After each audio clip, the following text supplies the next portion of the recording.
Budget অধিবেশনের শেষ দিনেই রাজ্যের শিক্ষক কর্মচারীদের খুশির খবর শোনালেন মুখ্যমন্ত্রী ডক্টর মানিক সাহা। চলতি বছরের জানুয়ারি মাস থেকে সরকারি কর্মচারীরা ৫% মহার্ঘ ভাতা পাবেন। এর জন্য রাজ্য সরকারের বছরে অতিরিক্ত ৫০০ কোটি টাকা খরচ হবে। অধিবেশনে এমনটাই জানালেন রাজ্যের মুখ্যমন্ত্রী।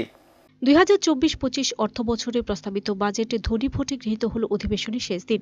পূর্ব ঘোষণা অনুযায়ী মঙ্গলবার ছিল বাজেট অধিবেশনের শেষ দিন। অধিবেশনের অন্তিম দিনেও বেশ কিছু বিষয়ে সরব হন সরকার ও বিরোধী পক্ষের বিধায়করা। তবে অধিবেশনের তৃতীয় দিনে সরকারি কর্মচারীদের খুশির খবর দিলেন রাজ্যের মুখ্যমন্ত্রী ডক্টর মানিক সাহা।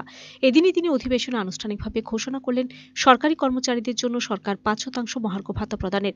চলতি বছরের জানুয়ারি মাস থেকে এ বর্ধিত মহার্ঘ ভাতা পাবেন কর্মচারীরা। এর জন্য রাজ্য সরকারের বছরে অতিরিক্ত ৫০০ কোটি টাকা খরচ হবে। রাজ্যের কর্মচারীরা দীর্ঘদিন ধরে তাদের বকেয়া ২৬% মহার্ঘ ভাতা প্রদানের দাবি জানিয়েছিল। অবশেষে দেরিতে হলেও বাজেট অধিবেশনে ৫% মহার্ঘ ভাতার ঘোষণা করলেন খোদ রাজ্যের মুখ্যমন্ত্রী। এতে করে স্বাভাবিকভাবে খানিকটা স্বস্তির হাওয়া দেখা দেয় কর্মচারীদের মনে।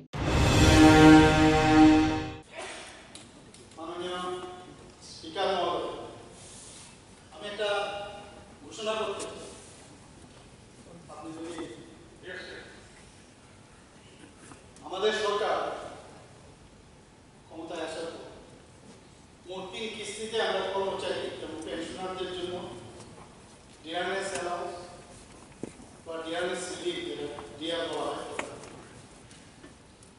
১/৩/২০২১ আমরা 3% দিয়েছি, ১/৭/২০২২ 5% দিয়েছি, ১/১২/২০২২ এটা ছালান মেরে 12% করে ছালানি এবং এতে করে 20% দিয়েছে। করোনা পরিস্থিতিও যখন এই রাজ্যে ছিল তখনও কিন্তু বহু রাজ্যে দেখা গেছে বেতন স্টপ করে দিয়েছে। আমাদের রাজ্যে কিন্তু বেতন স্টপ করে তখনও আমরা আমাদের এই ত্রিপুরা সরকার ৩% দিয়ে প্রদান করেছে। আমাদের এই সরকার cash in lieu of LTC, LTC যেতে হবে না তাদের পয়সা দেওয়া হয়েছে। আমি আবারও রাজ্য সরকারের কর্মচারী ও পেনশনারদের সাথে আজকে ৫% দিয়ে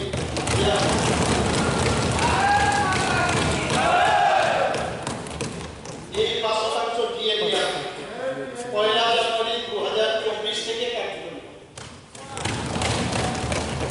এতে বছরে কত খরচ হবে? ৫০০ কোটি টাকা অতিরিক্ত খরচ হবে। আপনি জানেন 1% বিল ১০০ 5 দিয়ে দিয়েছি।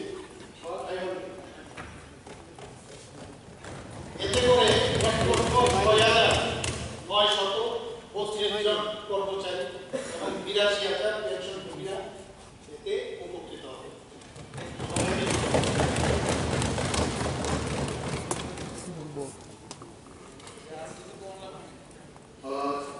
মাননীয় মুখ্যমন্ত্রী 5% দিয়ে ঘোষণা করেছেন। Bureau report, search India.